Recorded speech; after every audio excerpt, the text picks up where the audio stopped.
Hey guys, it's Dr. Hansen. Listen, when I tell people that I run ultra marathons, of course there's lots of questions about that. Logistically, how does that happen? Is it even possible?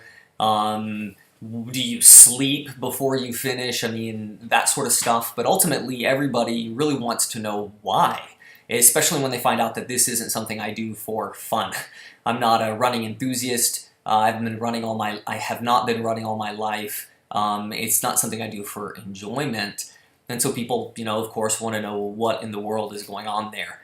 There's a number of reasons why. Some of the more superficial ones are going to be things like, my personality wants to have a big goal. I always want to look around for the tallest mountain I can see, and I want to try and climb it. And so for me, that's fulfilling. I like to be in that kind of climbing mode, so to speak.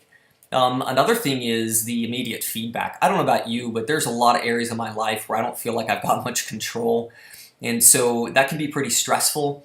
Running in ultra marathons is something where I know that, I do a certain input and I get a kind of a direct line into a certain output. I've got a lot of control over how things turn out.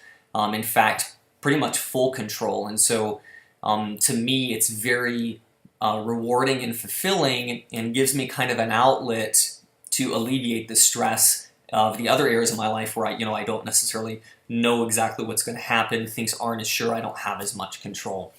Of course, there's also kind of the peeling layers part of this. So when you do a 100-mile ultra marathon and you're running for 20 plus hours straight, all the stuff that you are carrying around with you on a regular basis, all the stress, all the concerns, all the worries, all the things that you think about, all the masks that you wear, all the stuff that you've kind of piled on top of the core essence of who you really are, all that kind of gets peeled away layer by layer. And so, you start, and little by little all these things are coming off until you end up in a very kind of raw and real place. And that can be extremely hard to do or to accomplish, to get into that place.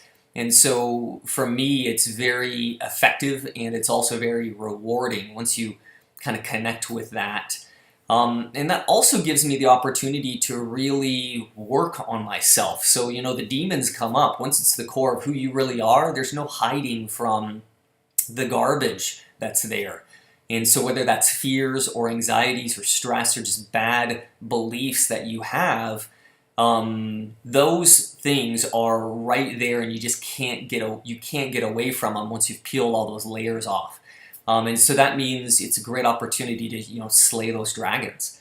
And that can be scary and intimidating, but again, it's just really something else to be kind of stripped bare, emotionally, mentally, physically, etc., and come face to face with something that's kind of a demon you've been carrying around, and have the opportunity to do something about it. And so that's from a standpoint of kind of self-improvement and transformation, that is something that ultramarathons are, for me, make them very effective and useful. But at the end of the day, the question of why, I'm not sure I even understand that question. There's the phrase that a lot of people know, which is that if your why is big enough, then how takes care of itself. That is just one area where I disagree with everyone on. I don't like that. I'm not a big fan, and maybe that's just because it just doesn't work for me. The problem with having a why, like this this nice, neat mission statement for your life, is you're constantly in life getting feedback about that. And so if you have it in mind to do something, and you decide, well, this is the reason why I do that, to save the kids or something, then the first time that you don't follow through, then that reflects back on you as a person, and you start to think, well, maybe that's just not a big enough why, or maybe I don't actually care about the kids. Maybe I'm a horrible person because I don't care about those kids. If I cared about the kids, well, I would have gotten up earlier, or I would have been more disciplined in that other area, or I wouldn't be tired right now if I actually cared about those kids. And we just kind of do all these mental, to me, that's just all tying all these mental knots that I just could never get all of that to line up, even with a lot of effort. And personally, I feel like, man, that's just not something that should be that difficult to figure out. And so I kind of took the opposite approach to it. And what works for me is not focusing on why, but the situations where I do things just because. I had this epiphany when I was doing a SEAL Fit event called Kokoro. It's like 55 hours long. You don't get to sleep. It's modeled after Hell Week, which is one of the most grueling parts of Navy SEAL training.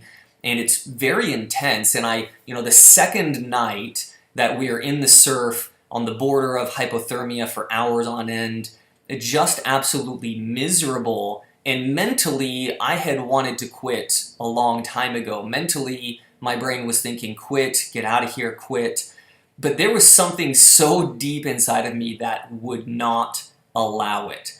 And I recognized that. And I had this moment, I just thought, what in the world am I doing out here? Mentally, I have no reason why and I don't want to be here, but there is something deep inside of me that is doing this no matter what. There is something that has hijacked my system that has such a deep why and is so powerful that no matter what, this craziness that I've got myself into right now, I'm doing it because. And I realized, I don't have to understand why.